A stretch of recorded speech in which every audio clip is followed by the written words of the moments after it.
Hello बच्चा लोग, कैसे हो आप लोग भाई। तो मुझे उम्मीद है आप सब लोगों की पढ़ाई बहुत अच्छे से चल रही होगी। मेरा नाम है प्रभात। क्लास 11th केमिस्ट्री में हम लोग चैप्टर पढ़ रहे हैं some basic concept of chemistry. आज के अपने इस लेक्चर में हम लोग बात करेंगे लॉज ऑफ केमिकल कॉम्बिनेशन के बारे में।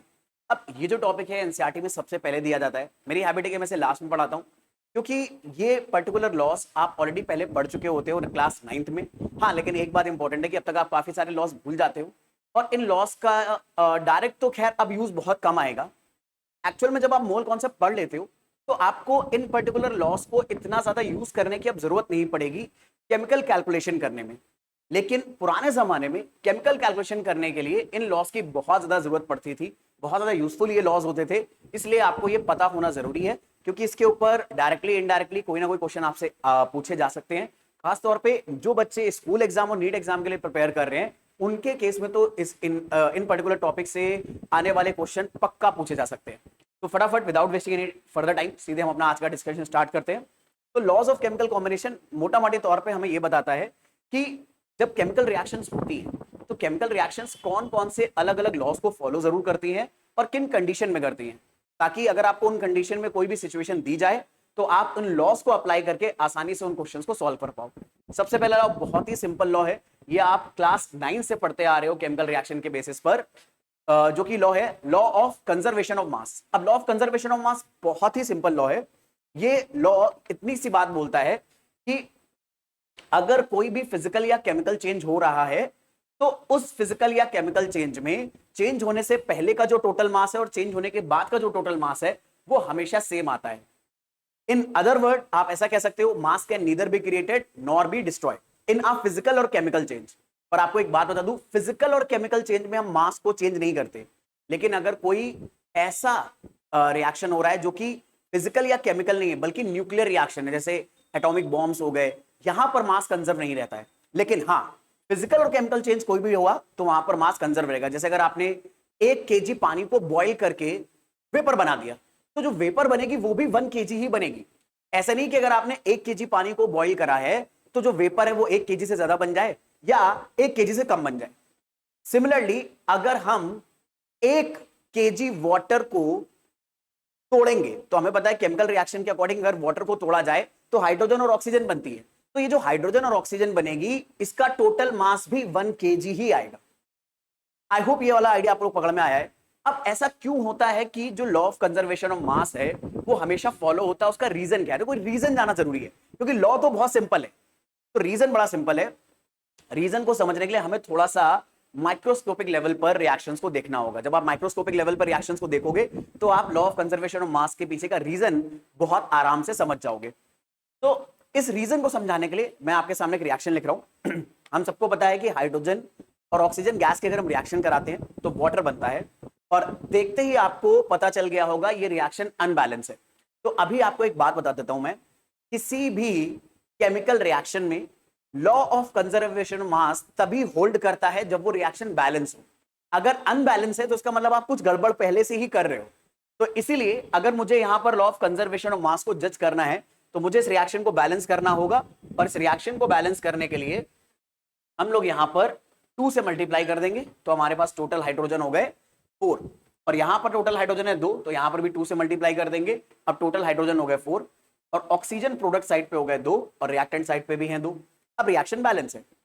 अब रिएक्शन अगर बैलेंस है तो ये लॉ ऑफ कंजर्वेशन ऑफ मास क्यों फॉलो कर रहा है, इसे समझने के लिए जैसे मैंने कहा था थोड़ा सा हम लोग माइक्रोस्कोपिक लेवल पर जाएंगे। हम ये देखेंगे कि H2 मॉलिक्यूल और O2 मॉलिक्यूल कंबाइन करके वाटर कैसे बनाते हैं।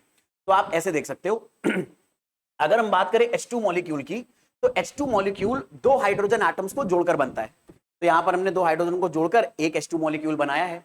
पर ये रिएक्शन कंडक्ट करने के लिए बैलेंस इक्वेशन हमें ये बता रही है कि हमें 2 मॉलिक्यूल लगेंगे H2 के। तो हमने एक मॉलिक्यूल ये लिया, एक मॉलिक्यूल ये लिया। अब जरा नोटिस करो यहां पर टोटल हमारे पास 4 एटम आ चुके हैं हाइड्रोजन के। ऐसे अगर ऑक्सीजन के बारे में बात करें तो ऑक्सीजन हमारे पास एक मॉलिक्यूल है, तो हमने O2 का एक मॉलिक्यूल ले लिया और 2 वाटर बने। तो ये एक ऑक्सीजन 2 हाइड्रोजन से जुड़ती है वाटर बनाने के लिए, और ऐसे वाटर के 2 मॉलिक्यूल हैं। तो अब जरा नोटिस करो बैलेंस इक्वेशन में हम अगर इन हाइड्रोजन एटम्स के नंबर देखें तो ये 4 है, ऑक्सीजन के एटम्स के नंबर 2 हैं, प्रोडक्ट साइड पे भी ऑक्सीजन 2 और हाइड्रोजन 4 है। अब रीजन क्या है लॉ ऑफ कंजर्वेशन ऑफ मास का? बहुत सिंपल सा है। अब रिएक्शन में जरा आप खुद सोचो, अगर आपने कोई एटम रिएक्शन में यूज करा है तो वो अपने आप तो गायब नहीं हो सकता और ना ही अपने आप कोई नया एटम प्रोड्यूस हो सकता है। एक एटम बस अपने बॉन्डिंग के नेचर को बदलता है। यहां पर हाइड्रोजन हाइड्रोजन से जुड़ा है रिएक्टेंट साइड पे, पर प्रोडक्ट साइड में हाइड्रोजन ऑक्सीजन से जुड़े हैं। तो कोई भी केमिकल रिएक्शन जब होती है तो बस कोई एटम अपने बॉन्डिंग के नेचर को बदलता है।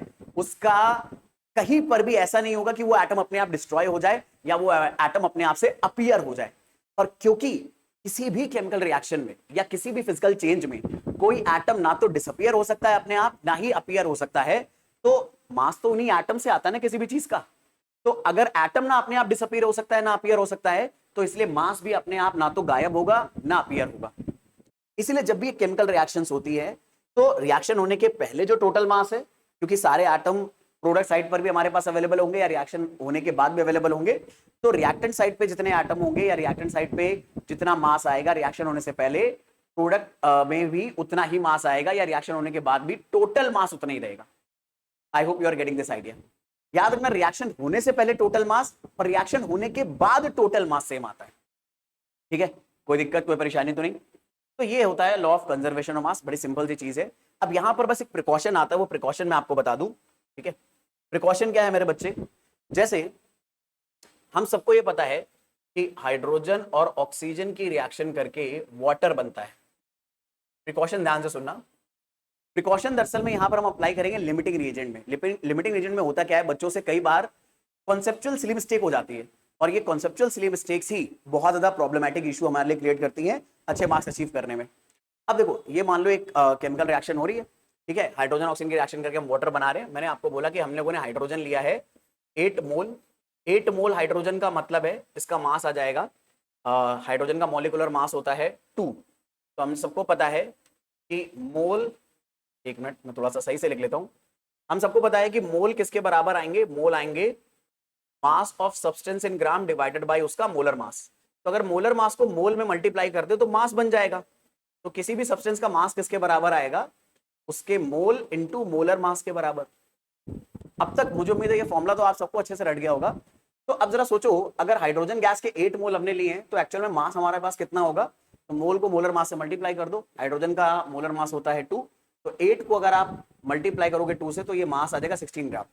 तो 8 मोल हाइड्रोजन में 16 ग्राम मास है। सिमिलरली अगर मान लीजिए मेरे पास 2 मोल ऑक्सीजन है, तो 2 मोल ऑक्सीजन का मास क्या हो जाएगा? तो ऑक्सीजन के मोल में ऑक्सीजन के मोलर मास को मल्टीप्लाई करेंगे। अब ऑक्सीजन के एक मॉलिक्यूल का मास होता है 32, एक ऑक्सीजन का मास 16, दो ऑक्सीजन का मास 32, तो 32 को 2 से आप मल्टीप्लाई करोगे तो बन जाएगा 64 ग्राम। अब मास वाइज देखने पर ऐसा लग सकता है कि ऑक्सीजन हमारे पास ज्यादा है और हाइड्रोजन हमारे पास कम है, बट फिर भी अगर हम टोटल मास अभी काउंट करें तो रिएक्शन होने से पहले टोटल मास कितना आ रहा है? 64 प्लस 16, ये आ गया 80 ग्राम। रिएक्शन होने से पहले टोटल मास। अब हम देखेंगे कि अगर ये रिएक्शन हो गई तो रिएक्शन होने के बाद टोटल मास कितना है। तो यहां पर मैं मेंशन कर देता हूं, ये टोटल मास है बिफोर रिएक्शन, क्योंकि रिएक्शन होने से पहले हमारे पास प्रोडक्ट तो होगा नहीं, रिएक्टेंट है, रिएक्टेंट हमने ले लिए। तो अब रिएक्शन होने के बाद अगर हमें टोटल मास निकालना है तो हमें ये देखना पड़ेगा वाटर कितना बन रहा है, और वाटर कितना बन रहा है ये चेक करने के लिए मैंने आपको पहले भी ये बात कई बार हिंट करी है कि किसी भी केमिकल रिएक्शन में जो भी रिएक्टेंट इन्वॉल्व है, अगर हर रिएक्टेंट के मोल की इंफॉर्मेशन दे दी जाए तो हमें ये जरूर चेक करना चाहिए कि कहीं कोई लिमिटिंग रिएजेंट तो नहीं है इनमें से, क्योंकि लिमिटिंग रिएजेंट अगर हमें मिल गया तो वो पूरा खत्म हो जाएगा और वही डिसाइड करेगा प्रोडक्ट कितना बनेगा स्टोइकियोमेट्री अप्लाई करने के लिए। तो यहां पर चेक करते हैं कि कोई लिमिटिंग रिएजेंट तो नहीं है। तो यहां पर हम लोग फटाफट यहीं पे चेक कर लेते हैं, या चलो अगले पेज पे चेक कर लेते हैं, चेक फॉर लिमिटिंग रिएजेंट। अब लिमिटिंग रिएजेंट को चेक करने का जो कॉन्सेप्चुअल आइडिया है वो मैंने आप लोगों को बताया था कि आपको क्या अप्रोच फॉलो करनी चाहिए। कि आप ये देखो, हाइड्रोजन के अगर मतलब हाइड्रोजन और ऑक्सीजन अगर दे रखा है तो किसी एक मोल को आप छुपा दो। आप ऐसा मानो ऑक्सीजन के मोल आपको दिए ही नहीं है, तो आप ये चेक करो कि अगर 8 मोल हाइड्रोजन हमें पूरा खत्म करना है तो उसके लिए कितने ऑक्सीजन की रिक्वायरमेंट है, और अगर उतना ही ऑक्सीजन आपके पास अवेलेबल हो तो ठीक है, तो लिमिटिंग रिएजेंट कोई नहीं होगा। पर अगर ऑक्सीजन उससे कम आ गया तो लिमिटिंग रिएजेंट हाइड्रोजन ऑक्सीजन हो जाएगा। ऑक्सीजन उससे ज्यादा आ गया जितना चाहिए तो हमारा हाइड्रोजन लिमिटिंग रिएजेंट हो जाएगा। तो अब इसे चेक करते हैं। तो हम यहां पर देखते हैं स्टोइकियोमेट्री के अकॉर्डिंग कि अगर मुझे मोल ऑफ हाइड्रोजन 8 खत्म करने हैं तो कितने मोल ऑफ ऑक्सीजन लगेंगे। तो स्टैइकोमेट्री के अकॉर्डिंग इन दोनों के मोल का जो रेशियो आना चाहिए वो हाइड्रोजन और ऑक्सीजन के स्टैइकोमेट्रिक कोएफिशिएंट के रेशियो के बराबर आना चाहिए। तो मैंने यहां पर रेशियो रख दिया 2:1। हाइड्रोजन के हमें 8 मोल खत्म करने हैं, तो हाइड्रोजन के 8 मोल खत्म करने के लिए हमें कितने ऑक्सीजन चाहिए होंगे। तो इन दोनों को क्रॉस मल्टीप्लाई कर दो, 8 डिवाइडेड बाई 2, यहां पर हमें मिला मोल ऑफ ऑक्सीजन, 2 से 8 कैंसिल 4। तो इसका मतलब है हमें ऑक्सीजन के मोल्स की जो रिक्वायरमेंट है वो 4 मोल है। 8 मोल हाइड्रोजन को खत्म करने के लिए 4 मोल ऑक्सीजन की रिक्वायरमेंट है, लेकिन ऑक्सीजन कितना अवेलेबल है अपने पास, 2 मोल। इसका मतलब है ऑक्सीजन की जितनी रिक्वायरमेंट ऑक्सीजन उससे कम अवेलेबल है, तो लिमिटिंग रिएजेंट ऑक्सीजन हो जाएगा। तो हम ये बोल सकते हैं since required oxygen to react with 8 mole hydrogen is 4 mole, but we have only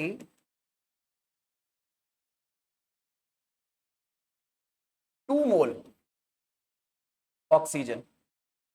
तो अगर हमारे पास सिर्फ 2 मोल ऑक्सीजन है तो इसका मतलब है oxygen is limiting, oxygen he limiting agent की तरह काम करेगी। I am pretty much sure, ये बात पकड़ में आ गई। अब ऑक्सीजन अगर लिमिटिंग एजेंट की तरह काम करेगी तो ऑक्सीजन ही डिसाइड करेगा कि प्रोडक्ट कितना बनेगा। तो अब देखते हैं ऑक्सीजन की हेल्प से कितना वाटर हम यूज करेंगे, कितना वाटर बनाएंगे। तो मोल ऑफ ऑक्सीजन का मोल ऑफ वाटर के साथ जो रेशियो आएगा वो इनके स्टैइकोमेट्रिक कोएफिशिएंट के बराबर आएगा। ऑक्सीजन का स्टैइकोमेट्रिक कोएफिशिएंट 1 है और वाटर का स्टैइकोमेट्रिक कोएफिशिएंट 2 है, तो ये रेशियो 1:2 आएगा। ऑक्सीजन के 2 मोल हम खत्म कर रहे हैं, इन दोनों को क्रॉस मल्टीप्लाई करते हैं तो 2 × 2 is equal to mole of water. तो बेसिकली में मोल ऑफ वाटर यहां पर जो बन रहे हैं ये 4 मोल बन रहे हैं, यानी जब ये रिएक्शन हम कंडक्ट कराएंगे तो 4 मोल वाटर बनेगा। अच्छा, मैं इंटरेस्टेड किस चीज में हूं मैं आपको बता दूं कि हम इतना लंबा चौड़ा काम कर रहे हैं और मैंने भी आपको अभी तक ऑब्जेक्टिव नहीं बताया कि हम करना क्या चाह रहे हैं। तो मैं आपको बेसिकली में वो एक स्पेशल केस बता रहा हूं जिसमें हम लोग law of conservation of mass follow करते हैं। अब क्योंकि बहुत सारे बच्चे ये रट के चलते हैं कि रिएक्शन होने मतलब जो रिएक्टेंट का मास है, रिएक्शन होने के बाद प्रोडक्ट का भी टोटल मास उतना आएगा। तो यहाँ पर रिएक्टेंट का टोटल मास आ रहा है 80। तो जो बच्चे ये गलत इंफॉर्मेशन रीड करके चलते हैं, आप चेक करना कहीं आप भी ऐसे बच्चों में ये शामिल तो नहीं हो। कई बार बच्चे लॉ ऑफ कंजर्वेशन ऑफ मास को ऐसे रटते हैं कि रिएक्शन होने के पहले जो टोटल मास है यानी रिएक्टेंट का जो टोटल मास है और जो प्रोडक्ट का टोटल मास है ये सेम आएगा। तो बच्चे इसे रिएक्टेंट मानते हैं, इसे प्रोडक्ट मानते हैं, और जब ये कंक्लूजन निकालने बैठते हैं तो यहां पर एक कॉन्सेप्चुअल सिली मिस्टेक होती है। मैं वही आपको बताने की कोशिश कर रहा हूं। यहां पर हमारे पास रिएक्टेंट का टोटल मास आ रहा है 80 ग्राम। अब अगर लॉ ऑफ कंजर्वेशन ऑफ मास अगर हमने जैसा रटा है अगर उसको फॉलो करें कि रिएक्शन में रिएक्टेंट का टोटल मास प्रोडक्ट के टोटल मास के बराबर होता है, तो हमारे प्रोडक्ट का टोटल मास 80 ग्राम आना चाहिए। अब प्रोडक्ट हमारे पास वाटर है, हमने वाटर के मोल निकाल लिए कि वाटर के मोल आ रहे हैं 4। तो अब इसे वाटर के मास में कन्वर्ट कर लेते हैं। तो अगर हम मास ऑफ वाटर निकालें तो मोल में हम मल्टीप्लाई करेंगे वाटर के मोलर मास का। वाटर का molar mass I am pretty much sure अब तक तो आपको रट गया होगा 18 होता है। अब 18 फोर्जा हमारे पास बन जाएगा 72 ग्राम। अब यहां तो यार दिक्कत आ गई, रिएक्शन के बाद प्रोडक्ट का जो टोटल मास है ये हमारा आ रहा है टोटल मास ऑफ प्रोडक्ट।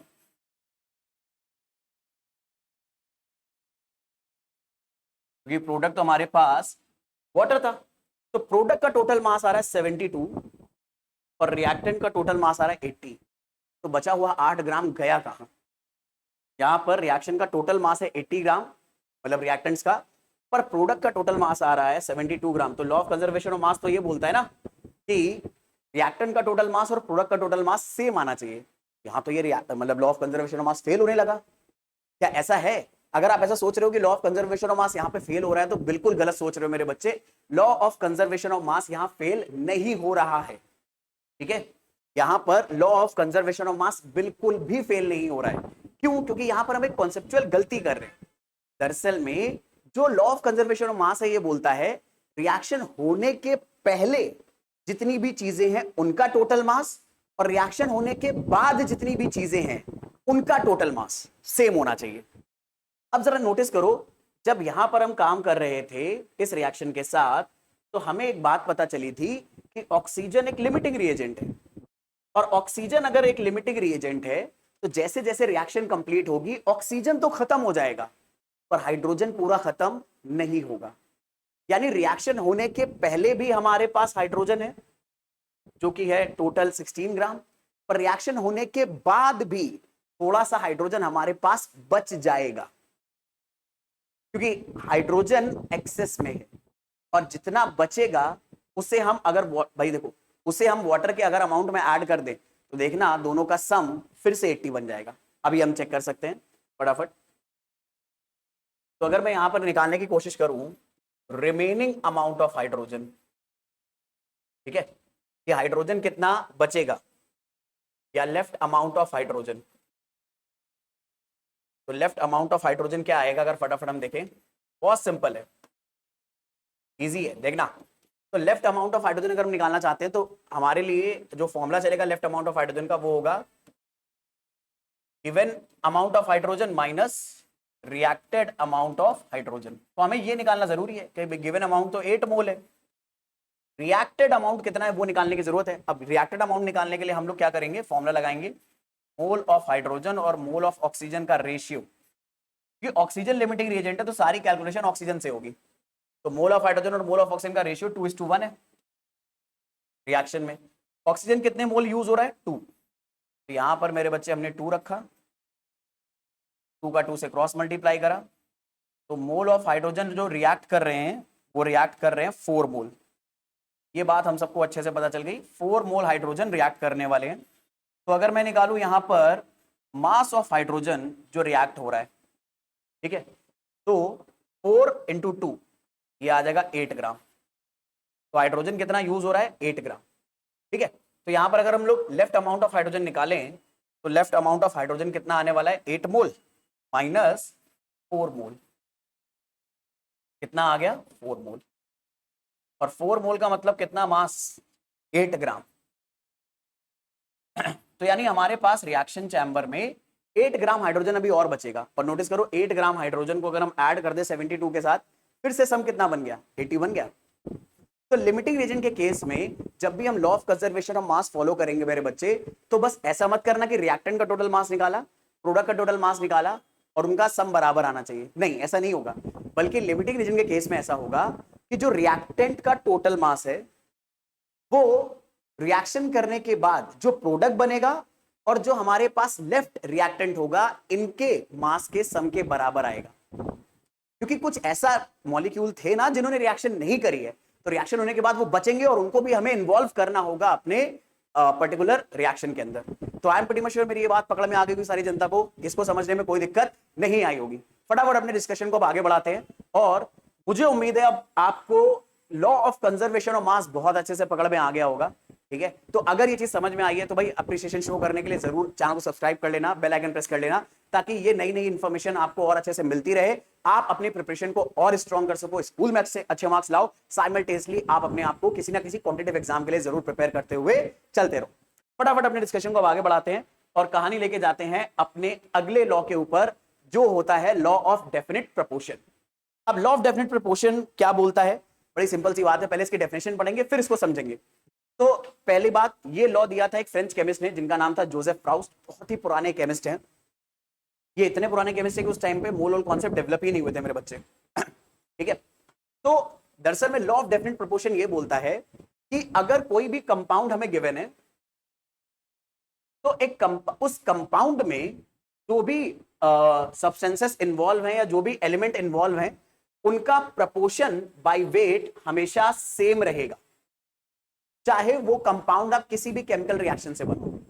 अब ये तो लॉ को आपने 9th क्लास में भी पढ़ा था, लेकिन इसको और अच्छे से समझते हैं। लॉ को एक बार फिर से डिफाइन कर लेते हैं। लॉ ये बोलता है कि अगर हम लोगों ने कोई भी कंपाउंड बनाया तो उस कंपाउंड में जो भी एलिमेंट इन्वॉल्व हैं उनके वेट का रेशियो हमेशा एक फिक्स प्रोपोर्शन में रहेगा। इससे कोई फर्क नहीं पड़ता कि आप वो चीज कहां बना रहे हो, किस मेथड से बना रहे हो। कहने का मतलब है जैसे अगर हम लोगों ने हाइड्रोजन, मान लो किसी एक रिएक्शन से हाइड्रोजन प्रोड्यूस करा, सॉरी किसी एक रिएक्शन से हमने वाटर प्रोड्यूस करा, तो वाटर में हाइड्रोजन भी प्रेजेंट है और ऑक्सीजन भी प्रेजेंट है। तो लॉ ऑफ डेफिनेट प्रोपोर्शन ये कहता है कि वाटर में हाइड्रोजन और ऑक्सीजन का जो मास का रेशियो आएगा वो इस बात से बिल्कुल इंडिपेंडेंट होगा कि आप वाटर कहां बना रहे हो। कहने का मतलब ये है कि वाटर अगर आपको अर्थ पे मिल रहा है तो अर्थ पर भी वाटर में हाइड्रोजन और ऑक्सीजन का रेशियो उतना ही आएगा जितना मार्स पर आएगा, जितना जुपिटर पर आएगा, जितना सैटर्न पर आएगा, या जितना मान लो किसी और गैलेक्सी में आएगा। क्यों ये फिक्स रहेगा? क्योंकि किसी भी सब्सटेंस को बनाने में इन्वॉल्व होने वाले जो हमारे एलिमेंट होते हैं उनका नंबर फिक्स होता है। नंबर फिक्स होगा तो मास भी फिक्स रहेगा। बस इतनी सी बात बोलता है law of definite proportion. Definite proportion का मतलब ही ये है कि प्रोपोर्शन डेफिनेट या फिक्स रहने वाला है। जैसे एग्जांपल के तौर पे CO2 है। अब CO2 तुम दुनिया भर में कहीं भी बनाओ, किसी भी मेथड से बनाओ, उसमें कार्बन और ऑक्सीजन इन्वॉल्व है। तो कार्बन का जो मास होगा, ठीक है, उसमें कार्बन और ऑक्सीजन का जो रेशियो आ रहा है वो ये आ रहा है 72.7 और 27.3।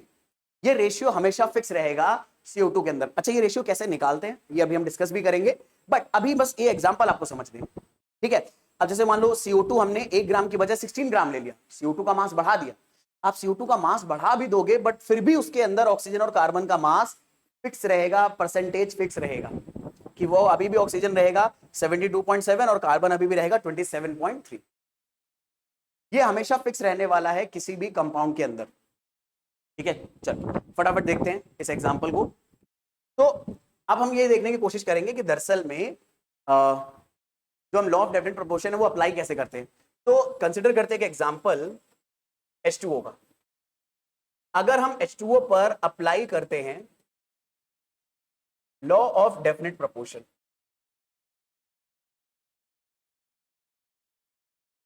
तो हमें दो चीजें निकालनी है। पहला, percentage of hydrogen and percentage of oxygen. ये हम निकालने की कोशिश कर रहे हैं मास की हेल्प से। तो H2O में हाइड्रोजन का मास कितना इन्वॉल्व है? 2 यूनिट। और टोटल मास कितना है? 18। और परसेंटेज जब भी आप निकालते हो तो आपको गिवन वैल्यू में टोटल वैल्यू को डिवाइड करना होता है। तो हमने 2 को डिवाइड करा 18 से, साथ में मल्टीप्लाई कर दिया 100, तो ये आ रहा है 1/9। तो ये 100/9% आ रहा है। ऐसे ऑक्सीजन अगर निकालेंगे तो ऑक्सीजन का कंट्रीब्यूशन कितना है? 16 डिवाइडेड बाय 18, साथ में मल्टीप्लाई करोगे आप 100 से, रिजल्ट आ जाएगा आपका 16 और 18 को अगर आपने सॉल्व करा तो ये आप सॉल्व कर सकते हो, 2 से ही कर सकते हो, 8 और 9 आ जाएगा, तो आ जाएगा 8 इंटू 100% डिवाइडेड बाई 9। मैं इनको सॉल्व नहीं कर रहा क्योंकि आप सॉल्व तो कर ही लोगे। तो इस तरह से हम बड़े आराम से परसेंटेज निकाल सकते हैं। अगर हमें किसी भी कंपाउंड का फॉर्मूला दिया है तो उस कंपाउंड में प्रेजेंट जितने भी एलिमेंट्स हैं उनका परसेंटेज रेशियो कितना आने वाला है, ये हम लॉ ऑफ डेफिनेट प्रोपोर्शन से बड़े आराम से निकाल सकते हैं। और ये परसेंटेज मास की हेल्प से निकाल रहे हो, पर अगर आप चाहो ये परसेंटेज रेशियो में निकालो या ये प्रोपोर्शन रेशियो में निकालो तो एलिमेंट के नंबर के रेशियो में भी निकाल सकते हो। जैसे यहां पर हाइड्रोजन की 2 यूनिट है और ऑक्सीजन की 1 यूनिट है, तो आप ये बोल सकते हो नंबर वाइज, सुनना, number wise hydrogen oxygen ratio in water, number of atom wise, ज्यादा बेटर हम वर्ड लिख देते हैं, number of atom wise hydrogen oxygen ratio in water कितना आ रहा है? वो आ रहा है, हाइड्रोजन के 2 एटम है और ऑक्सीजन के 1, तो ये आ रहा है 2:1।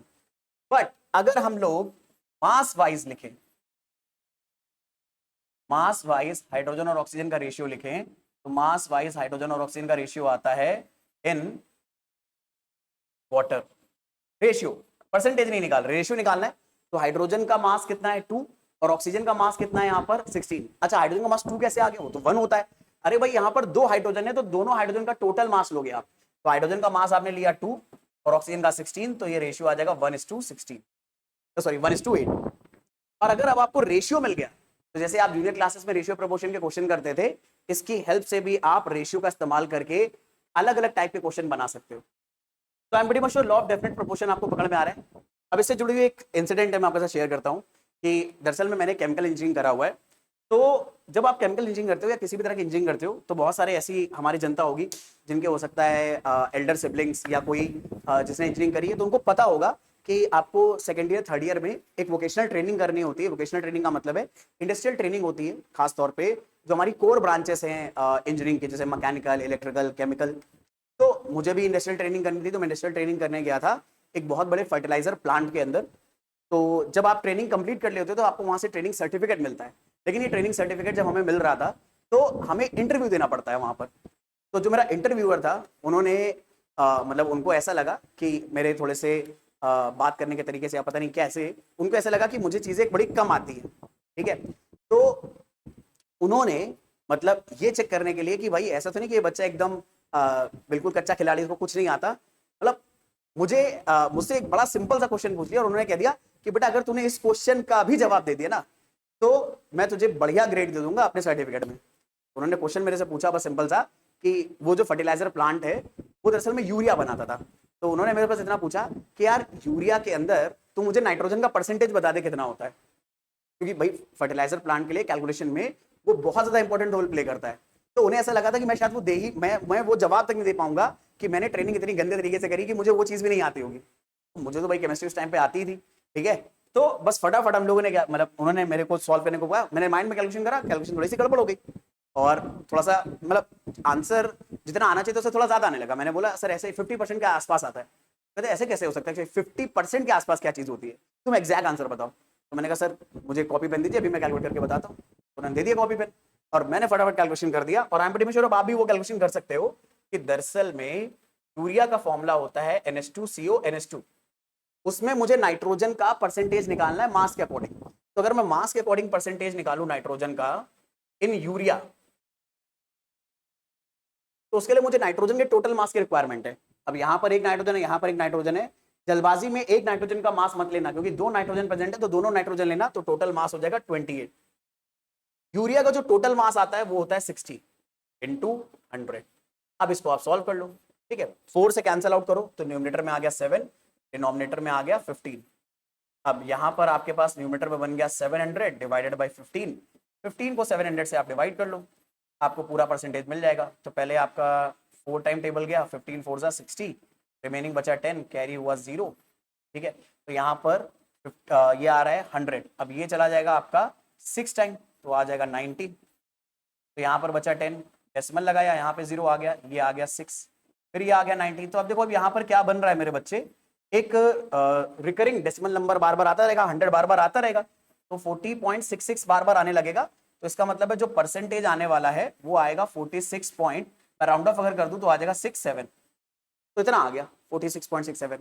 और लेकिन अच्छी बात है कि वो हमारे जो इंस्ट्रक्टर थे वो अपनी बात पे मतलब कायम रहे और उन्होंने मुझे अच्छी ग्रेड दे दी, उसका मुझे आगे बेनिफिट भी मिला, ठीक है। तो यहाँ पर I am pretty much sure ये चीज बड़े आराम से आप समझ लोगे। तो जरा नोटिस करो कि आप कोई चीज अभी पढ़ते हो और उसका यूज कहीं और पर किसी ऐसी क्रिटिकल सिचुएशन में बड़े आराम मतलब बड़ी इंटरेस्टिंग जगह पर आ जाता है। तो इसलिए आपको चीजें बड़े ध्यान से सुनते हुए समझते हुए चलनी है, पता नहीं उसका यूज कब कहां पर आ जाए, ठीक है। जैसे मैं आपको बता रहा हूं कि जैसे कई बार बच्चे ये कहते हैं ना कि हम ये जो चीज अभी पढ़ रहे हैं इसका आगे यूज क्या आएगा। तो पहली एक बात बताता हूं, आप अगर साइंस की किसी फील्ड के साथ जुड़कर कोई भी कॉन्सेप्ट सीख रहे हो और साइंस की फील्ड में ही काम करोगे तो डेफिनेटली उसके यूज आएंगे। बट अगर आपने फील्ड स्विच कर ली तो हो सकता है उसके यूज ना आए। अभी लेट्स से आप साइंस पढ़ रहे हो, पीसीएम पढ़ रहे हो, पीसीबी पढ़ रहे हो, ठीक है। तो उसके जो कॉन्सेप्ट है अगर आपने आगे पीसीएम पीसीबी से जुड़ी हुई कोई भी फील्ड परसीव करी तो उनका यूज आएगा। पर अगर आपने फील्ड स्विच कर दिया, फाइनेंस में चले गए, आप किसी और सेक्टर में चले गए, तो वहां पर उसका यूज नहीं आएगा। तो इसलिए आपको थोड़ा सा ऐसा लगता है कि यार एब्सेंट हो गए हम, तो ये तो हमने फालतू में पढ़ा था। ऐसा नहीं है, उस फील्ड के साथ जुड़े रहोगे तो पक्का वो चीज हेल्प करेंगी। और सिर्फ ये चीजें आपको उस फील्ड के बारे में नहीं सिखाती, बल्कि हमारे दिमाग को भी डेवलप करने में हेल्प करती है। इसलिए इन चीजों को समझने की जरूरत होती है, क्योंकि क्रिटिकल एनालिसिस ये चीजें हमारा बढ़ाती हैं, कॉन्सेप्चुअल एनालिसिस हमारा बढ़ाती है, ठीक है। और एनालिटिकल स्किल हमारी अच्छी होना हमारी आगे फ्यूचर ग्रोथ के लिए, करियर ग्रोथ के लिए बहुत ज्यादा इंपॉर्टेंट होता है। तो इसीलिए आप नोटिस करना बहुत सारे ऐसे इंजीनियर्स और मेडिकल प्रोफेशनल्स के लोग होते हैं जो अलग अलग फील्ड में भी एक्सेल कर रहे होते हैं, बहुत अच्छे राइटर होते हैं, बहुत अच्छे एक्टर होते हैं, स्टैंड अप कॉमेडियन होते हैं। क्यों? क्योंकि उनकी अब ये सारी स्किल्स काफी सारी ऑलरेडी अच्छी हो चुकी है और वो उसी को आगे जाकर इंप्लीमेंट करना स्टार्ट कर देते हैं। तो I am pretty much sure ये वाला आइडिया आपको पकड़ में आ गया और लॉ ऑफ डेफिनेट प्रोपोर्शन कैसे काम करता है ये भी हमें अच्छे से समझ में आ गया, ठीक है। चलो फटाफट अब इससे जुड़ा हुआ एक और क्वेश्चन करने की कोशिश करते हैं। अब ये लॉ जरूर पढ़ते हैं। अब ये लॉ आपसे पूछा बहुत जाता है और बच्चों को कई बार समझ में कम आता है, इसीलिए बच्चों को दिक्कत बहुत ज्यादा होती है। Law of multiple proportion. Law of multiple proportion क्या बोलता है? तो लॉ ऑफ मल्टीपल प्रोपोर्शन के बारे में एक बात बता दूं, ये लॉ ऑफ डेफिनेट प्रोपोर्शन से थोड़ा अलग है। लॉ ऑफ डेफिनेट प्रोपोर्शन एक कंपाउंड में प्रेजेंट एलिमेंट्स के मास का रेशियो निकालने में हेल्प करता है। एक ही कंपाउंड में जो अलग अलग एलिमेंट्स प्रेजेंट हैं उनके मास का रेशियो निकालने में हेल्प करता है। लेकिन लॉ ऑफ मल्टीपल प्रोपोर्शन में हम अलग अलग कंपाउंड लेंगे, हमारे पास कंपाउंड अलग अलग होगा और उन अलग अलग कंपाउंड में जो एलिमेंट प्रेजेंट हैं उनके मास के रेशियो के बारे में बात करेंगे, ठीक है। तो लॉ ऑफ मल्टीपल प्रोपोर्शन किसने दिया था? डाल्टन ने दिया था 1803 में, मतलब ऑलमोस्ट आज से 230 साल पहले।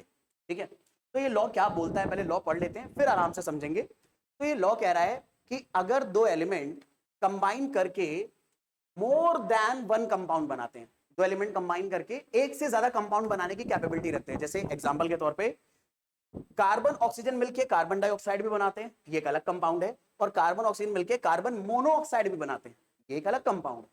तो सेम एटम्स या सेम एलिमेंट मिलकर एक से ज्यादा कंपाउंड बना रहे हैं, तो हमारी पहली कंडीशन फुलफिल हो गई कि law of multiple proportion apply करने के लिए दो या दो से ज्यादा एलिमेंट मिलकर एक से ज्यादा कंपाउंड बनाने चाहिए। तो सी और ओ ने मिलकर CO2 भी बनाया, सी और ओ ने मिलकर CO भी बनाया। ऐसे एग्जांपल के तौर पे हाइड्रोजन ऑक्सीजन मिलके वाटर H2O भी बनाते हैं, और हाइड्रोजन ऑक्सीजन मिलके H2O2 हाइड्रोजन पेरोक्साइड भी बनाते हैं। तो लॉ ऑफ मल्टीपल प्रोपोर्शन तभी अप्लाई करना है जब दो या दो से ज्यादा एलिमेंट मिलके एक से ज्यादा अलग अलग टाइप के कंपाउंड बनाए। तो अब लॉ ऑफ मल्टीपल प्रोपोर्शन क्या कहता है कि अगर दो एलिमेंट कंबाइन होते हैं और एक से ज्यादा कंपाउंड बनाते हैं, और इनमें से किसी एक एलिमेंट का mass of one element that combine with fix mass of other element, अगर हम एक दूसरे एलिमेंट का मास फिक्स कर दे उन्हीं में से, तो जो एलिमेंट्स का मास होगा, दूसरे एलिमेंट का जो मास होगा, उनका रेशियो हमेशा होल नंबर में ही आएगा। अब ये बात सुनने में ना बड़ी अजीब लगती है, तो मैं आपको एक बात बताता हूं, इसकी डेफिनेशन क्योंकि कई बार स्कूल एग्जाम में पूछी जाती है, तो आप इसे लर्न कर सकते हो। हाँ, लेकिन अगर अंडरस्टैंड कर ले गए तो ये डेफिनेशन आप खुद भी बना पाओगे। तो इसे अंडरस्टैंड करने के बारे में बात करते हैं। लॉ ऑफ डेफिनेट प्रोपोर्शन क्या बताता है कि एक ही कंपाउंड में जो एलिमेंट प्रेजेंट है, जैसे कार्बन और ऑक्सीजन प्रेजेंट है CO2 के अंदर, और मुझे मान लो कार्बन और ऑक्सीजन का परसेंटेज निकालना है, मास परसेंटेज, तो उसका फॉर्मूला क्या चलेगा? परसेंटेज ऑफ कार्बन निकालना है तो कार्बन का मास डिवाइडेड बाय CO2 का टोटल मास इनटू 100। ऑक्सीजन का निकालना है तो ऑक्सीजन का मास टोटल CO2 में कितना है, डिवाइडेड बाय CO2 का टोटल मास इनटू 100।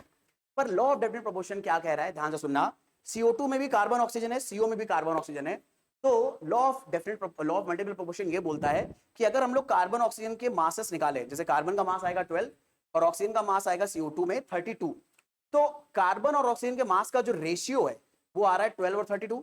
ऐसे ही कार्बन मोनोऑक्साइड में कार्बन और ऑक्सीजन के मास का जो रेशियो आ रहा है वो आ रहा है 12:16।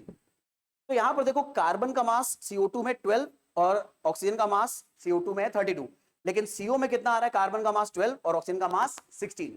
तो लॉ ऑफ मल्टीपल प्रोपोर्शन ये बोलता है कि इन दोनों एलिमेंट में से अगर किसी एक एलिमेंट के मास को हम फिक्स कर दे इन कंपाउंड्स के अंदर, जैसे मान लो कार्बन का मास ऑलरेडी फिक्स है, दोनों में 12 है, तो जो ऑक्सीजन के मास का रेशियो आएगा वो एक फिक्स प्रोपोर्शन में आएगा या होल इंटीजर में आएगा। जैसे यहां पर ऑक्सीजन का अगर हम रेशियो निकालें, oxygen in CO2 is to oxygen in CO, ठीक है, उनका रेशियो कितना आ रहा है? अच्छा, उनको रेशियो तब निकालना है जब कार्बन के मासेस फिक्स हो, क्योंकि अगर इनके मास ही गड़बड़ होंगे तो ये रेशियो भी गड़बड़ आ सकता है। तो इनके मास फिक्स आने चाहिए। देखो यहां पर ये बोल रहा है ना कि हमें क्या चाहिए, एक एलिमेंट का मास फिक्स चाहिए। ठीक है, अगर आप डेफिनेशन को ध्यान से पढ़ो तो हमें एक एलिमेंट का मास यहां पर फिक्स चाहिए। तो हमने यहां पर क्या करा, one of the element already fix हमें मिल गया है, यहां पर दोनों जगह 12 मिल गया है। तो ऑक्सीजन इन CO2 कितना आ रहा है, 32 इस टू ऑक्सीजन इन CO कितना आ रहा है, 16। इनका रेशियो अगर निकालोगे तो ये आ रहा है 2:1। तो ये 2:1 किस में आ रहा है, होल नंबर्स में आ रहा है ना, यानी यहां पर रेशियो में कोई भी डेसिमल वाले नंबर नहीं आएंगे, ये हमेशा होल नंबर आएगा। इसी को बोलते हैं लॉ ऑफ मल्टीपल प्रोपोर्शन। जैसे एक और एग्जांपल में देखते हैं, ये एग्जांपल सबसे इंटरेस्टिंग है नाइट्रोजन का। नाइट्रोजन और ऑक्सीजन मिलके बहुत सारे कंपाउंड बनाते हैं, जैसे N2। अब देखो पहले एक बात, अब जैसे मैंने इस स्लाइड पे आया हूँगा, बहुत सारी जनता तो घबरा गई कि हे भगवान, इतनी बड़ी टेबल कैसे रीड करनी है, क्या इंफॉर्मेशन है। तो यहीं से आपको धीरे धीरे लर्निंग करनी है, ऐसी लंबी लंबी चीजें आएंगी, बड़ी बड़ी चीजें आएंगी, और उनको आपको सीखते हुए चलना है। ये दरअसल में आपको मेंटली प्रिपेयर करेगा क्लास 11th और 12th और आपके कॉम्पिटिटिव एग्जाम में आने वाले चैलेंजेस के लिए, कि हाँ भाई इस तरह के चैलेंजेस आएंगे, इस तरह के बड़े बड़े एक्सप्रेशन, इस तरह के बड़े बड़े टेबल्स आ सकते हैं, और उन्हें हमें पढ़ना भी आना चाहिए। हमें उनको देखकर घबराना नहीं है, अपने आप को मेंटली प्रिपेयर करना है। ठीक है, अब इस टेबल को वन बाय वन पढ़ते हैं, बहुत सिंपल सी है। देखो, अगर आप टेबल के पहले वाले कॉलम को देखोगे तो इसमें नाइट्रोजन के अलग अलग कंपाउंड लिखे हैं ऑक्सीजन के साथ, जैसे N2O, इसे पढ़ते हैं die nitrogen monoxide. NO nitrogen oxide, N2O3 die nitrogen trioxide, NO2 nitrogen dioxide, N2O4 die nitrogen, क्योंकि दो नाइट्रोजन है, 5 ऑक्सीजन है तो पेंटाऑक्साइड। तो इन सारे कंपाउंड में नाइट्रोजन ऑक्सीजन ही कंबाइंड है। तो दो एलिमेंट मिलके एक से ज्यादा कंपाउंड बना रहे हैं, तो हमारी पहली कंडीशन फुलफिल हो गई कि दो एलिमेंट मिलके एक से ज्यादा कंपाउंड बनाने चाहिए।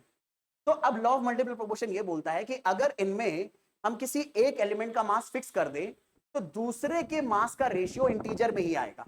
चेक करते हैं। यहां पर N2O में नाइट्रोजन का मास है 28 क्योंकि 2 नाइट्रोजन है और ऑक्सीजन का मास है 16। फिर हमने इस टेबल में इन सारे कंपाउंड्स में नाइट्रोजन और ऑक्सीजन के मास का रेशियो लिख दिया है। NO में नाइट्रोजन का मास आएगा 14 क्योंकि एक नाइट्रोजन है, ऑक्सीजन का मास आएगा 16। N2O3 में नाइट्रोजन का मास आएगा 28 और ऑक्सीजन का मास आएगा 48। ऐसे ही NO2 में नाइट्रोजन का मास आया 14, ऑक्सीजन का मास आ गया 32। N2O5 में नाइट्रोजन का मास आया 28 और ऑक्सीजन का मास आ गया 80। अब law of multiple proportion follow होने के लिए इन सारे मासेस में किसी एक कंपाउंड का मास सेम होना चाहिए। जैसे मान लो आप नाइट्रोजन का मास सेम कर दो। अब नाइट्रोजन का मास सेम करने के लिए देखो, कभी नाइट्रोजन 28 है, कभी 14 है, तो हम सबको 14 कर देते हैं। ठीक है, तो सबको अगर 14 करोगे तो 28 को 2 से डिवाइड करना पड़ेगा, तो हमने 28 को 2 से डिवाइड कर। पर अगर यहां पर हमें ऑक्सीजन और कार्बन नाइट्रोजन का रेशियो दिया हुआ है, तो रेशियो में आपको अच्छे से याद होगा, जैसे नाइट्रोजन और ऑक्सीजन का रेशियो आपको दिया है 28/16, तो रेशियो का रूल बोलता है कि अगर आप 28 को 2 से डिवाइड करोगे तो ऑक्सीजन को भी 2 से डिवाइड करना पड़ेगा ताकि रेशियो मेंटेन रहे। तो हम सिर्फ नाइट्रोजन को डिवाइड नहीं करेंगे, ऑक्सीजन को भी हमें डिवाइड करना पड़ेगा। तो हमने 28 नाइट्रोजन को 14 बनाने के लिए 2 से डिवाइड करा, तो ऑक्सीजन को भी 2 से डिवाइड करके 16 बना दिया। यहां पर नाइट्रोजन ऑलरेडी 14 दे रखा है, तो हमें यहां पर ये रेशियो कोई चेंज करने की जरूरत नहीं है। हम अच्छा यहां पर चेंजेस कर क्यों रहे, आपके दिमाग में ये बात रजिस्टर होनी चाहिए। ये चेंजेस इसलिए हम कर रहे हैं क्योंकि law of multiple proportion apply करने के लिए हमें इन दो एलिमेंट में से किसी एक एलिमेंट का मास फिक्स करना है, और वो हमने रैंडमली नाइट्रोजन मान लिया है। आप ऑक्सीजन भी मान सकते थे, हमने नाइट्रोजन मान लिया, तो हम नाइट्रोजन से इसको सीख रहे हैं, कर किसी के ऊपर भी सकते हैं। तो हमने फिर अगली बार N2O3 में नाइट्रोजन का मास 28 है और हाइड्रोजन ऑक्सीजन का मास 48 है, तो अगर मैं 28 को 14 बनाता हूं, यानी नाइट्रोजन के मास फिक्स करने के लिए इस 28 को 2 से डिवाइड करता हूं, तो 48 को भी 2 से डिवाइड करना पड़ेगा, तो ऑक्सीजन आ जाएगा 24। ऐसे ही यहां पर NO2 में नाइट्रोजन का मास है 14 और ऑक्सीजन का 32, तो ये ratio as it is maintain हो जाएगा। N2O5 में नाइट्रोजन का मास है 28 और ऑक्सीजन का मास है 80, तो यहां पर रेशियो 14:40 हो जाएगा। तो नोटिस करो, इन सारे नाइट्रोजन ऑक्साइड में अगर हमने नाइट्रोजन के मास फिक्स कर दिए तो ये ऑक्सीजन के मास हमें मिल रहे हैं। और चेक करो, ये सारे ऑक्सीजन के मास एक होल इंटीजर के रेशियो में, जैसे 8 से 16 जाने के लिए 2 से मल्टीप्लाई करोगे, 8 से 24 जाने के लिए 3 से मल्टीप्लाई करोगे, यहां पर 4 से मल्टीप्लाई करोगे 8 से दरअसल में 32 जाने के लिए। तो अगर मैं आपसे यहां पर पूछूं कि ratio of masses of oxygen in different nitrogen oxides when mass of nitrogen is fixed, अगर हम मास ऑफ नाइट्रोजन फिक्स कर दें तो वो कितना आ रहा है। ठीक है, तो आप जरा ध्यान से देखो, ये रेशियो कितना आ रहा है, 8:16:24:32:40। ये रेशियो कितना आ रहा है, अगर मैं लिखूं 8:16:24:32:40। अब देखो, रेशियो में अगर 5 टर्म भी आ गए और इनको किसी हाईएस्ट कॉमन फैक्टर से डिवाइड कर सकते हो तो कर सकते हो, आप कोई दिक्कत नहीं है। अब ये रेशियो नहीं है, बेसिकली में प्रोपोर्शन चल रहा है, तो अगर आप ये देखो सब 8 के मल्टीपल हैं, तो ये रेशियो किसके बराबर आ जाएगा, 1:2:3:4:5। और ये सारे रेशियो देखो इंटीजर में आ रहे हैं, यहां पर कोई भी डेसिमल का नंबर नहीं आ सकता, 1.2 नहीं आ सकता। दरअसल में कई बार रेशियो ऐसे भी आ सकते हैं 1.2:5। अब कहने को कोई बच्चा बोल सकता है, अरे सर 1.2:5 है तो इसको ऐसे लिख दो, ये डेसिमल हट गया, ये 10 आ गया। तो दरअसल में से हम सिंपलेस्ट फॉर्म में लिखना चाहते हैं और वो ऐसे आ रहा है। ठीक है, तो कभी कभी रेशियो ऐसे भी आ सकते हैं कि रेशियो में एक टर्म डेसिमल में आने लगे, लेकिन जो लॉ ऑफ मल्टीपल प्रोपोर्शन है वो ये बोल रहा है कि अगर हमारे पास दो एलिमेंट से मिलकर एक से कई ज्यादा कंपाउंड बन सकते हैं, तो इन बहुत सारे कंपाउंड में अगर किसी भी एक एलिमेंट का मास हम फिक्स कर दें तो दूसरे के मास का रेशियो हमेशा इंटीजर में ही आएगा, यहां पर कभी कोई डेसिमल नहीं आ सकता। बस ये हमारा लॉ ऑफ मल्टीपल प्रोपोर्शन है, इतनी सी बात है। अब यूजफुल है, कई बार हमारी हेल्प करती है, इसलिए हमने इसको पढ़ लिया, कई कंपाउंड्स को जज करने में, कई कंपाउंड्स को आइडेंटिफाई करने में। ठीक है, तो I am pretty much sure law of multiple proportion अच्छे से पकड़ में आया है। ठीक है, मेरे बच्चे, अब आगे बात करते हैं। अब एक लॉ और बचता है जिसे बोलते हैं गेलो-सैक्स लॉ। गेलो-सैक्स पूरा तो वैसे लॉ का नाम है, गेल-लुसैक्स लॉ ऑफ कंबाइनिंग वॉल्यूम। और ये बहुत ही सिंपल सा लॉ है, इसके बारे में फटाफट बात करते हैं। तो गेल-लुसैक्स लॉ ऑफ कंबाइनिंग वॉल्यूम किसने दिया था? नाम ही पता है, गेल-लुसैक्स ने दिया था। कब दिया था? 1808 में। और बहुत सिंपल सा लॉ है ये लॉ ये कहता है कि अगर गैसेस कंबाइन कर रही हैं किसी भी केमिकल रिएक्शन में, तो ये गैसेस हमेशा एक सिंपल रेशियो बाय वॉल्यूम में कंबाइन करती हैं। ठीक है, हाँ, लेकिन रूल ये होना चाहिए कि सारी गैसेस सेम टेम्परेचर और प्रेशर पे हो। ठीक है, अब ये पता नहीं कितनी लंबी चौड़ी सी बात लिख रखी है, इसे मैं एक एग्जांपल से समझाता हूं, बहुत आराम से समझ में आएगी। जैसे आप सबको पता होगा हैबर प्रोसेस, ये याद रखना, ये प्रोसेस आपको बहुत काम आएगा। हैबर प्रोसेस में मेरे बच्चे नाइट्रोजन गैस की रिएक्शन हाइड्रोजन गैस से कराते हैं तो अमोनिया गैस बनती है। तो यहाँ पे रिएक्टेंट भी गैस में है और प्रोडक्ट भी गैस में है। तो जब कभी भी रिएक्टेंट और प्रोडक्ट गैस में हो तो यहाँ पर आप गेल-लुसैक्स लॉ ऑफ कंबाइनिंग वॉल्यूम लगा सकते हो। अब ये गेल-लुसैक्स लॉ ऑफ कंबाइनिंग वॉल्यूम क्या बोलता है कि मान लो ये रिएक्शन आप किसी ना किसी रिएक्शन कंटेनर में कराओगे, तो इस रिएक्शन कंटेनर का टेम्परेचर और प्रेशर अगर हम फिक्स ले लें, तो यहाँ पे नाइट्रोजन गैस, हाइड्रोजन गैस और अमोनिया गैस के जो वॉल्यूम का रेशियो आएगा, ये एक फिक्स प्रोपोर्शन में आएगा, और ये फिक्स प्रोपोर्शन इनके स्टोइकोमेट्रिक कोएफिशिएंट से ही आएगा। ठीक है, कैसे? देखो, अगर मैं आपसे यहाँ पे पूछता यार नाइट्रोजन के मोल और हाइड्रोजन के मोल का रेशियो बताओ, तो आप क्या बताते? नाइट्रोजन के पीछे स्टोइकोमेट्रिक कोएफिशिएंट है 1, हाइड्रोजन के पीछे है 3, तो आप बोलते हैं रेशियो 1:3 आएगा। पर ये रेशियो मोल में लिखा है। गेल-लुसैक्स लॉ कंबाइनिंग वॉल्यूम ये बोलता है कि अगर मैं यहां पर अब गेल-लुसैक्स लॉ लगाऊं, तो ये बोलता है कि अगर हम यहां पर मोल्स की बजाय वॉल्यूम ले लें, यानी वॉल्यूम ऑफ हाइड्रोजन ले लें किसी फिक्स टेम्परेचर और प्रेशर पर, और वॉल्यूम, सॉरी न्यूमरेटर में नाइट्रोजन है, तो वॉल्यूम ऑफ नाइट्रोजन अगर हम ले लें इसी फिक्स टेम्परेचर और प्रेशर पर जिस पर ये रिएक्शन हम करा रहे हैं, और वॉल्यूम ले लें हम हाइड्रोजन का इसी फिक्स टेम्परेचर और प्रेशर पर, यानी टेम्परेचर प्रेशर नहीं बदलना है, तो वॉल्यूम ऑफ नाइट्रोजन और वॉल्यूम ऑफ हाइड्रोजन जो इस रिएक्शन में यूज हो रहा है वो इन्हीं स्टोइकोमेट्रिक कोएफिशिएंट के रेशियो के बराबर आएगा, यानी 1:3 के बराबर आएगा। यानी जो चीज हमने स्टोइकोमेट्री में पढ़ी थी मोल्स में, सुनते जाना, जो रेशियो हमने पढ़ा था स्टोइकोमेट्री का मोल्स में, वही एग्जैक्टली वॉल्यूम में अप्लाई हो जाएगा गेल-लुसैक्स लॉ के अकॉर्डिंग, लेकिन तब अप्लाई होगा अगर टेम्परेचर और प्रेशर इस पूरी रिएक्शन में इन्वॉल्व होने वाले सारी गैसेस के लिए फिक्स है। ऐसे ही आप नाइट्रोजन और अमोनिया के बीच में भी रिलेशन निकाल सकते हो, और हाइड्रोजन और अमोनिया के बीच में भी निकाल सकते हो। यानी इन वॉल्यूम का जो रेशियो आएगा वो स्टोइकोमेट्रिक कोएफिशिएंट के रेशियो के बराबर ही आता है मोल्स के अकॉर्डिंग, बशर्ते टेम्परेचर प्रेशर फिक्स और रिएक्शन गैस फॉर्म में हो। यहां पर याद रखना जरूरी है कि ये अगर सॉलिड में कोई चीज है तो गेल-लुसैक्स लॉ वहां पर अप्लाई नहीं होता, गैस फॉर्म में ही अप्लाई होता है, क्योंकि ये लॉ उसी तरह से डिफाइंड है, तो उसी के लिए बात करोगे। ऐसे जरा नोटिस करो, आपको ये पता ना 2 हाइड्रोजन गैस ऑक्सीजन के गैस के साथ रिएक्शन करके वाटर गैस बना सकती है। बहुत सारे लोग तो कहेंगे वाटर तो यार लिक्विड होता है, तो भाई अगर मान लो ये रिएक्शन हाई टेम्परेचर पे कर रहे हो, 100 से अबव कर रहे हो, तो 100 से अबव वाटर लिक्विड थोड़ी बनेगा, 100 डिग्री सेल्सियस से अबव तो वाटर गैस फॉर्म में ही बनेगा। तो मान लो अगर ये रिएक्शन हो रही है 100 डिग्री सेल्सियस से ऊपर, तो ये पूरा वाटर गैस फॉर्म में बनेगा। तो गेल-लुसैक्स लॉ क्या बोलता है? गेल-लुसैक्स लॉ ये बोलेगा कि हाइड्रोजन और ऑक्सीजन के वॉल्यूम का जो रेशियो आएगा वो इनके स्टोइकोमेट्रिक कोएफिशिएंट के रेशियो के बराबर ही आएगा, बशर्ते इस पूरी रिएक्शन में टेम्परेचर और प्रेशर हर चीज का फिक्स रहे। तो देखो यहां पर हमने 2 वॉल्यूम अगर हाइड्रोजन लिया, भाई हाइड्रोजन का स्टोइकोमेट्रिक कोएफिशिएंट 2 है ना, तो हम 2 वॉल्यूम हाइड्रोजन लेंगे तो ये रिएक्शन करेगा 1 वॉल्यूम ऑफ ऑक्सीजन के साथ, यानी ऑक्सीजन और हाइड्रोजन का जो यहाँ रेशियो आएगा, या हाइड्रोजन ऑक्सीजन का जो रेशियो आएगा वो 2:1 आएगा इनके मोल्स के रेशियो में, और जो वाटर बनेगा वो भी उसी रेशियो में बनेगा। इन सिंपल वर्ड, जो स्टोइकोमेट्री हम मोल में करते थे, गेल-लुसैक्स लॉ वॉल्यूम में हम लोग वही स्टोइकोमेट्री एग्जैक्टली वॉल्यूम में भी कर सकते हैं। तो अब आपको स्टोइकोमेट्री 3 तरह से पढ़ना आ गया, मोल्स में भी आ गया, मास में भी आ गया, और वॉल्यूम में भी आ गया गेल-लुसैक्स लॉ की हेल्प से, बशर्ते टेम्परेचर प्रेशर हमारे कंपाउंड का फिक्स होना चाहिए। ठीक है, फटाफट अभी क्वेश्चन कर लेते हैं जल्दी से, ताकि हमें पता चल जाए कि हमें Gay Lussac's law of combining volume लगाना आ गया है। क्वेश्चन बोल रहा है in Haber's process of ammonia formation find what volume of hydrogen will be needed to completely react with 20 ml nitrogen. तो हमें ये दिया हुआ है हैबर प्रोसेस में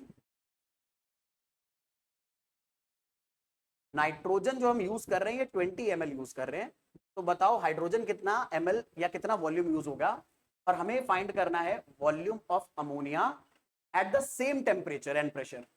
ठीक है, तो यानी ये भी हमें निकालना है वॉल्यूम ऑफ अमोनिया कितना बनेगा।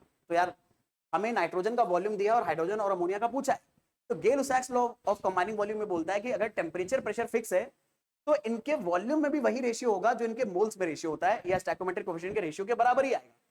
तब तो ये क्वेश्चन हमारे लिए बहुत हलवा हो गया, 2 मिनट के अंदर सॉल्व कर सकते हैं। जैसे अगर मुझे इस प्रॉब्लम को सॉल्व करना है तो मैं बोल सकता हूं कि ये लुसाक्स लॉ की हेल्प से यहां पर फटाफट अगर हम लोग निकालें तो वॉल्यूम ऑफ नाइट्रोजन हमें गिवन है, तो वॉल्यूम ऑफ नाइट्रोजन और वॉल्यूम ऑफ हाइड्रोजन का जो रेशियो आएगा वो इनके स्टैइकोमेट्रिक कोएफिशिएंट के बराबर आएगा, यानी 1:3 के बराबर आएगा। अब मेरे बच्चे इसको सॉल्व कर लो आप। तो वॉल्यूम ऑफ नाइट्रोजन कितना है अगर हम लोग बात करें, तो वॉल्यूम ऑफ नाइट्रोजन है 20, तो यहाँ 20 रख दो, divided by volume of hydrogen हमें निकालना है, ये रेशियो 1:3 आएगा। ठीक है, इधर मल्टीप्लाई कर दो, इसका इधर, तो वॉल्यूम ऑफ हाइड्रोजन आ रहा है 3 × 2 60 ml, तो ये हमारा आंसर नंबर 1 आ गया। सिमिलरली हमें यहाँ पर ये भी निकालना है कि अमोनिया कितना बनेगा, हमें अमोनिया का वॉल्यूम भी फाइंड करना है। तो अमोनिया का वॉल्यूम अगर फाइंड करना है तो आप रेशियो चलाएंगे अमोनिया के लिए, तो वॉल्यूम निकालना है ना, तो volume of nitrogen divided by volume of ammonia. अब ये वॉल्यूम का रेशियो भी गे-लुसाक्स लॉ के अकॉर्डिंग इनके स्टैइकोमेट्रिक कोएफिशिएंट के रेशियो के बराबर आएगा। तो नाइट्रोजन के पीछे लिखा है नंबर 1 और अमोनिया के पीछे लिखा है नंबर 2, तो यहाँ पे रेशियो आएगा 1:2। अब वॉल्यूम ऑफ नाइट्रोजन हमें क्वेश्चन में गिवन है 20, इसका क्रॉस मल्टीप्लाई कर दो 2, इसका क्रॉस मल्टीप्लाई कर दो 1 में, तो आ गया वॉल्यूम ऑफ अमोनिया। तो वॉल्यूम ऑफ अमोनिया हमारे पास आ रहा है 40 ml। तो कुल मिला के कहने का मतलब ये है कि गे-लुसाक्स लॉ ऑफ कंबाइनिंग वॉल्यूम में बस इतना सा हमें काम करना होता है कि जो रेशियो हम पहले मोल्स में निकालते थे स्टैइकोमेट्री में, वही रेशियो अब हम वॉल्यूम में निकाल सकते हैं। लेकिन ये तभी है अगर रिएक्शन में चीजें जो इन्वॉल्व हैं वो गैस फॉर्म में है। अगर ये सॉलिड होता अमोनिया तो हम ये अप्लाई ना कर पाते, क्योंकि गे-लुसाक्स लॉ ऑफ कंबाइनिंग वॉल्यूम सिर्फ चलता है गैसेस के ऊपर। ये बात याद रखना बहुत ज्यादा जरूरी है। तो एमबीडी में मेरी बात आप लोगों को पकड़ में आ गई होगी अच्छे से, यहाँ तक कोई दिक्कत नहीं है। ठीक है, तो ये सारे लॉज आपको केमिस्ट्री में लॉ ऑफ केमिकल कॉम्बिनेशन के नाम से दिए जाते हैं, बहुत इंपॉर्टेंट लॉज हैं। आई होप ये सारे लॉज आपको समझ में आ गए होंगे अच्छे से। ठीक है, तो अगर ये चीज़ें आपको पकड़ में आई तो अपने अप्रिसिएशन शो करने के लिए ज़रूर चैनल को सब्सक्राइब कर लेना, इससे हमें बहुत ज़्यादा मोटिवेशन मिलता है। बेल आइकन प्रेस कर देना ताकि ये लगातार वीडियो आपको मिलते रहे और अपनी प्रिपरेशन को आप और अच्छे से स्ट्रॉन्ग कर पाओ। बाकी अगर मुझ तक रीच आउट करना चाहते हो तो मुझ तक रीच आउट करने के सारे सोशल मीडिया लिंक आपको डिस्क्रिप्शन बॉक्स में गिवन है, आप वहाँ से मुझको रीच आउट कर सकते हो। बाकी मिलेंगे नेक्स्ट क्लास में, तब तक के लिए जम के पढ़ाई करते रहो, रिवीजन करते रहो, जो भी डाउट्स आते रहे हमारे साथ जरूर डिस्कस करते रहो। See you in the next class. Bye everyone, take a very good care of yourself.